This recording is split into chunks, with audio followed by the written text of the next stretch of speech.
Welcome to another episode of Good Value by Antipodes. Indeed, I'm worried. We need the gas storages to be filled. What I am interested in hearing more about is what this situation means for RWE. The only way out of that crisis is really to build out renewables. I think it doesn't help if we now penalize companies that currently have high CO2 emissions. It's Alison Savas. We've been talking about a looming energy crisis in Europe, but now it's safe to say the crisis is here. One of our portfolio holdings, German energy giant RWE, is right in the thick of it, faced with the challenge of helping to power a continent in the midst of a power crunch, while at the same time working towards ambitious decarbonisation targets. On this episode, I speak to RWE's CFO, Dr. Michael Muller. It's an intriguing discussion that provides a front row seat into an issue that has wide-reaching implications for the global economy and markets. Welcome, Dr. Muller, and thank you for joining our podcast from RWE headquarters in Germany. Yeah, thank you, and welcome also from my side. Let's get straight into it. Europe is in the middle of an unprecedented energy crisis, and by virtue of being one of Europe's biggest energy providers, RWE is right in the middle of this situation. Now, and correct me if I'm wrong, but I think it's fair to say the wheels were really set in motion towards the end of 2021 when Europe faced a gas shortage due to the post-COVID rebound in economic activity. And we've now seen that exacerbated by the conflict between Russia and the Ukraine. The next few months look like the key pinch point as Europe needs to build sufficient gas stores to get through the winter. So are you worried about what's to come? Yeah, very good question. And indeed, I'm worried. But let me maybe broaden the topic a little bit more, because I wouldn't say it's just a topic of the next 3 months. Because if we look into the winter, what clearly is important, we need the gas storages to be filled. And honestly, we're on a good track to get there. But at the same time, in the winter, you not only need the gas storage, we also need additional gas supply, historically from Russia. So therefore, it will be very dependent on how much flows do we actually get from Russia in those days. And obviously, it's also dependent on the weather, if it's going to be cold or not. But if you take a step back and look at the balances, what you see is, yes, it's important to get the storages filled up, but at the same time, we also now need to make sure that we get additional imports into Europe via LNG, which Germany and Europe is currently trying to get, increase the imports, for example, from Norway, which we are also doing. But if you do the balance, you will figure out that irrespectively of those measures, there will be the need for demand reduction, be it in the private sector or be it in the industry. So therefore, it will be a critical situation, not only into the winter, through the winter, but potentially also for the next winters to come. Because to be very clear, if you look at Europe, or especially Germany, import capacities will probably take until 25, 26, until they are ramped up in a way that they could fully replace Russian flows. And that ties in with our views internally at Antipodes. We think Europe can muddle through in terms of access to gas, but it will come at a cost, and we estimate this to be around 2 to 3% of GDP. And you called this out. We will see, and look, we're already seeing demand destruction, and policymakers will need to support households. But to continue with this point, what I am interested in hearing more about is what this situation means for RWE. Yeah, I mean, the situation is obviously very important for us, and I would take kind of different time horizons, or look at different time horizons. I mean, what is very clear, the only way out of that crisis is really to build out renewables. Because the situation is caused by our high dependency on fossil fuels, most of them, or quite some, being imported from Russia. So the way out is really to grow renewables. And that is not a short-term task, that's a longer-term task. And obviously, and I guess we'll talk a little bit more about our strategy, Growing Green, that is very much in line with our strategy. And what we currently see here is that the push for greening up the portfolio across the globe has even been accelerated. And that obviously is a strong support for our strategy. So that's the long-term focus. If you talk about the shorter-term focus, I would like to discuss in two directions. One is obviously we are now supporting, especially in Germany, but also in the Netherlands, the governments by bringing back or keeping coal capacity. But to be very clear, we haven't changed our strategy. So our strategy is really to exit coal as quick as possible, be carbon neutral by 2040 and build out renewables. But we also feel at the same time there's something, you can call it corporate it's a corporate responsibility you have for society, so we need to help, and that's what we're doing. So therefore we probably will see more emissions in the earlier years, but hopefully with an acceleration in later years, that should bring down carbon emissions in the later years. That's generation. The other piece obviously is around gas and LNG. And I mean, you probably know that we are also active in LNG and gas portfolio management. So what we're currently doing is supporting the German government in getting additional LNG into Europe. So we supported the government by arranging 2 floating regasification units to be brought into Germany.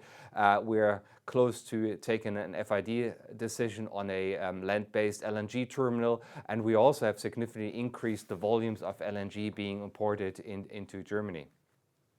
And look, it's going to be no surprise to our listeners that decarbonisation and Europe's targets, and you said this yourself, it's accelerating the move to reaching these targets, and that's having a huge influence on your business. And many energy companies across the developed world have chosen to shut down or minimise coal capacity. And with ESG front of mind, we can see why some would choose this path. Now, and you mentioned this, RWE still currently generates some electricity from lignite. And you also called out carbon neutral by 2040. So can you take us through, perhaps in a little bit more detail, how you are going to be transitioning to that goal? Yeah, of course. Let's start with the very end. So the end is very clear. We want to be carbon neutral, and I think that's not only for us, it also needs to be the whole economy that needs to be carbon neutral. But obviously, it will be quite some effort to get there. And especially if you look at Germany, where we have most of our lignite operations, the situation is very specific. Because in Germany, it is not only the energy transition away from coal, but we are also exiting nuclear. So different to other countries, we are exiting nuclear and coal, and that means that a significant chunk of generation is going away. And that means that we not only need to even quicker build out renewables, but we also have to cater for backup capacity to make sure that in hours when the wind is not blowing and the sun is not shining, there is sufficient supply. And that's why also in discussions we have with the politicians here, we always say you need to think from the very end. So how do we make sure that we have sufficient renewable capacity, that we have sufficient grid infrastructure to get the energy, for example, from the North Sea and the Baltic Sea into the demand centers, which in Germany are typically more in the middle or in the south of the country. So we need a build-out of the grid. And finally, we also need to make sure that we have sufficient backup capacity. So therefore, in Germany there is currently an agreement that we will exit coal, lignite by hard coal and lignite by 2038, and we have the clear ambition to bring that forward.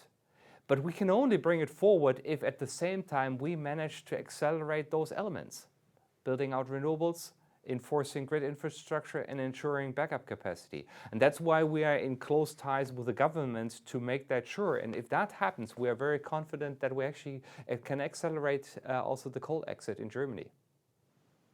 To get a bit more specific about this, could you give us a sense of how your energy mix, the composition of your energy mix looks today, and how you think it may look in 3 or 4 years' time as you're making these investments? The energy mix will only evolve over time. So give you an example, currently we are having about 10 gigawatt of lignite capacity. By the end of that decade, it will be 4 gigawatt of capacity, and then by 38, it will be 0. Obviously, if we manage to bring forward the coal exit, even those 4 gigawatts in 2030 wouldn't be that big anymore. So there is a clear phase out of that generation. If you look at the overall portfolio, our aspiration is that more than 95 of our EBITDA comes from the renewable generation by 2030. So only a minor piece will then be based on coal. And as I said, there may be kind of a residual generation just for security of supply, but there won't be many operating hours anymore. Okay, so that's more than 95% of EBITDA by 2030 is from your renewables. Yeah. And look, I mean, that's such an interesting overview, and it's an approach that we really agree with at Antipodes. We take a forward-looking view to decarbonisation and ESG, and our view is that power utilities that are investing in renewables should not be screened out, because these companies are some of the most important pivot points to decarbonising economies. And really, that's exactly how we think about RWE. Now, I think I know what your answer is going to be to this next question, but I certainly do want to hear your thoughts. Do you think an exclusionary approach to ESG is flawed?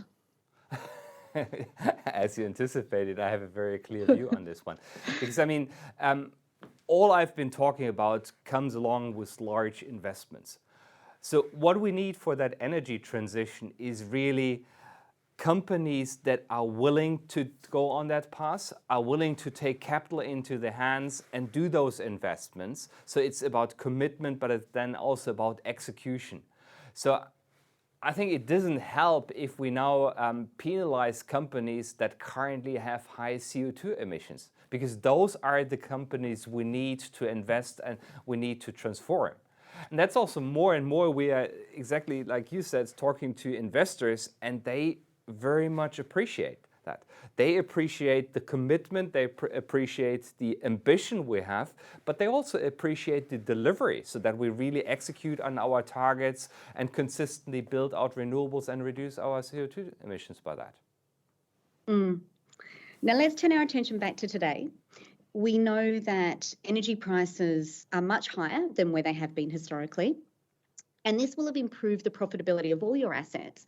But I'm particularly interested in hearing about how it's impacted the profitability of your renewable assets.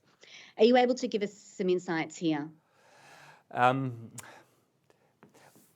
Look, how do we market our assets? I mean, we said that typically, at least in the next years, 70% of the income from our renewables business is secured, and only 30% is merchant. And when I talk about secured, these are either contract for difference, where you have kind of fixed feed-in tariffs, or other subsidy schemes where basically your revenue is fixed.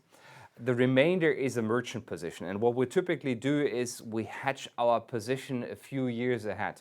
So when you talk about this year, most of our generation is already hedged, and therefore the prices are fixed. If you go out in the next years, then more and more positions will be open, and if we hedge those positions, we can also benefit from higher prices. But at the same time, we also have to be a little bit careful, because the prices we're currently seeing in the market are not really sustainable. Yeah. So what you see is also some scarcity in markets that is driving up prices. So I think there is clearly upside for sure with respect to prices, but you shouldn't just calculate the current prices forwards and assume that for future incomes, because not all of those prices can be hedged. And also I would expect some of those risk premiums that are currently priced in to come down. But taking a step back, what is very clear, that situation is definitely helping us. Yeah? Because, I mean, especially on the merchant or on the merchant contracts, there will be higher income, and obviously that will also lead then to additional cash flow. And we also clearly stated in our half-year numbers that higher cash flow won't be used for dividends. It will be really used to invest more, so that we're actually accelerating the build-out of renewables. Even with 70% secured, we have a backdrop where demand is growing at a much faster pace and the energy market is tight. I think, say, 12 to 18 months ago, those longer-term PPAs were being signed at around 45 euros per megawatt hour. Today, energy prices are much higher, so profitability of projects should be higher than in the past. Would you agree with this statement? Yes and no. I mean, first of all, there has been lots of discussions about profitability of renewable projects. And I think we have to be fair. If you look back maybe 4 or 5 years, there has been a time where the regime allowed for excessive profits that are not there anymore. So give you an example. Leases for offshore wind parks were basically for free. And then a month after you got the lease, you could sell it for 100 billion, right? So that's not kind of a healthy functioning market. That has changed. So therefore, I would say we now have a healthy competition. Therefore, margins have come down from what we maybe have seen historically, but I would say these are still healthy markets, healthy margins where you can grow a business, yeah? I think that's the first point. The second point, yes, you are right. I mean, in the current environment, you see higher prices on PPAs, which should also allow you for more projects. At the same time, when you take an offshore wind farm, if you go into an auction, in the end, it's always a relative game. So you're competing for a right or for a lease, and our competitors are basically in the same situation. So if on the one side power prices or power price projection or PPA prices are higher, that would be the same for our competitors. The same is true with inflation. So yes, currently we see higher prices for equipment, so projects become more expensive, but that's also something our competitors are seeing. So therefore, for me, what is always important is how do we perform, or how are we able to deliver a project relative to our peers? So if we are more competitive than our peers, then we can really make attractive returns on the projects. Yeah. So therefore, long answer, I think yes, obviously higher prices are definitely helping the industry, for sure. But for me, in the longer run, it's more important that we are really competitive relative to our peers, because that puts us in a position to run a profitable business. And I'm actually confident that we are in that position.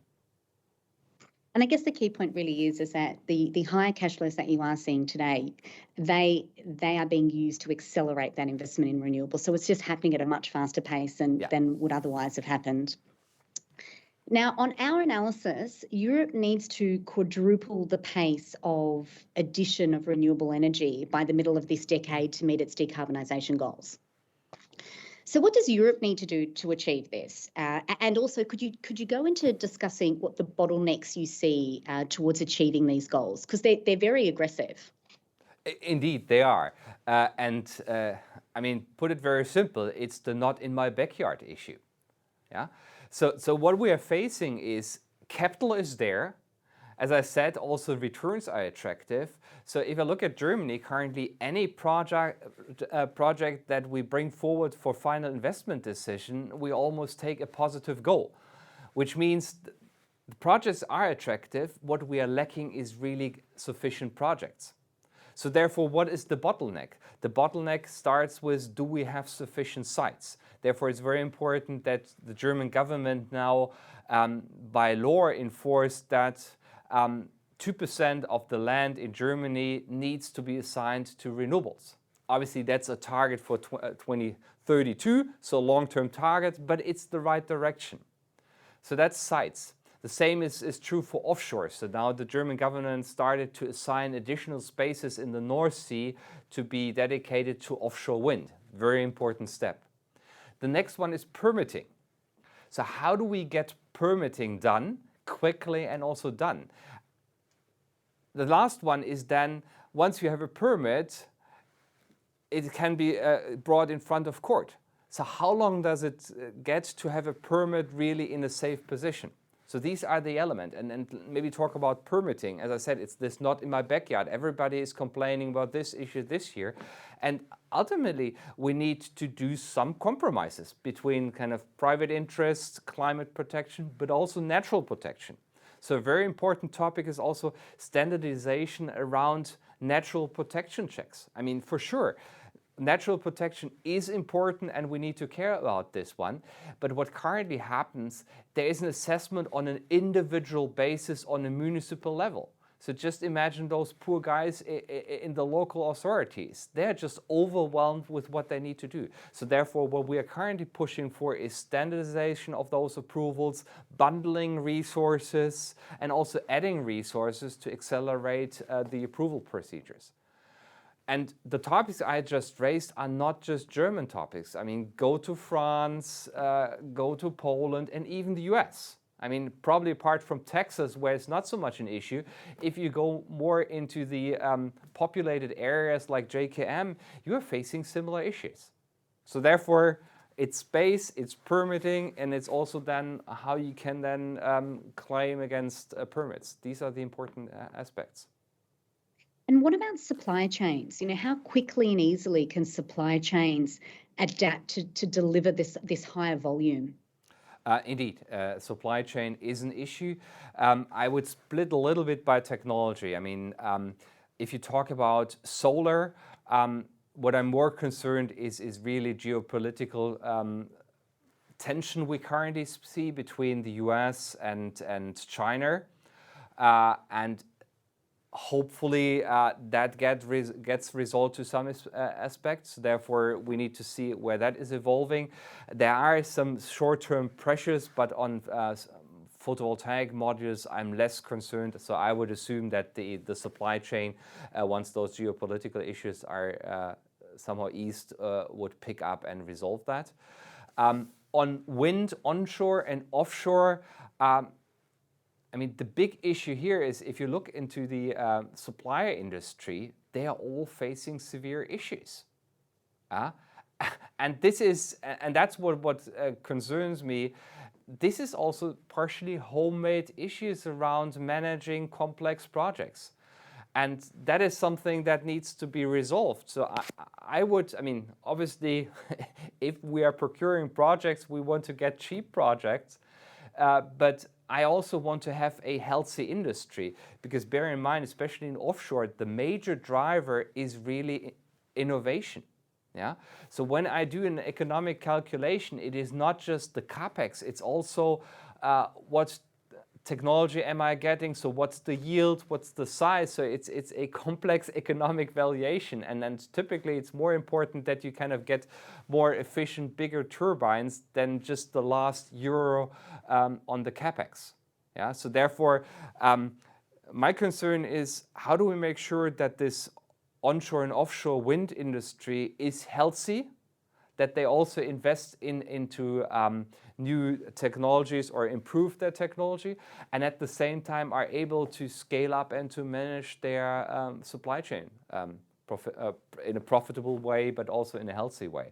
And I mean, the next question obviously is, what are we doing in that respect? I mean, obviously we are strongly now engaging with the suppliers and also thinking about strategic partnerships. So how can we jointly find solutions to already prepare now for the situation we are foreseeing in the next 2 or 3 years, where there could be scarcity? And when do you think Europe might actually be able to reach those required targets for annual renewable additions? How far off are we? I mean, I would say the numbers that are out are extremely ambitious. But I think you need ambitious goals to get moving. Yeah.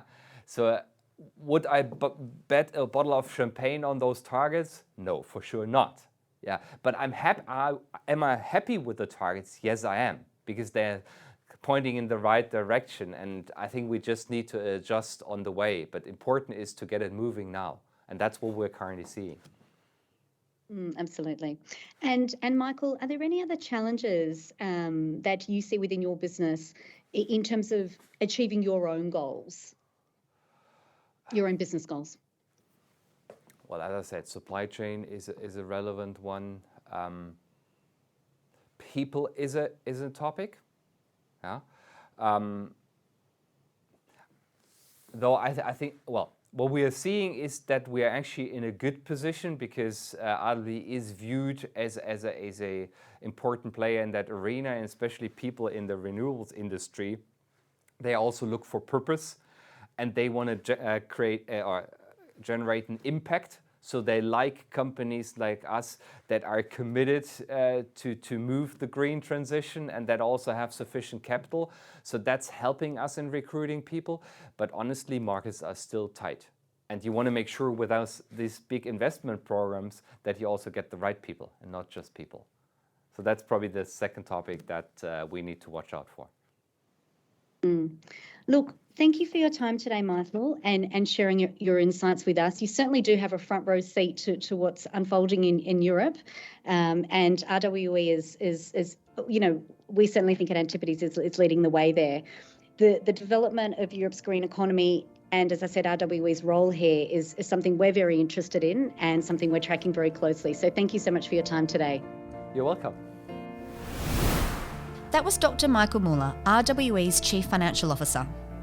At Antipodes, we're of the view that Europe can muddle through this energy crisis, as suggested by Dr. Muller, via plugging the gap of lost Russian gas from a combination of more LNG imports and piped gas from Norway. But we will see some demand destruction. European equities, however, today are priced for a much more severe outcome.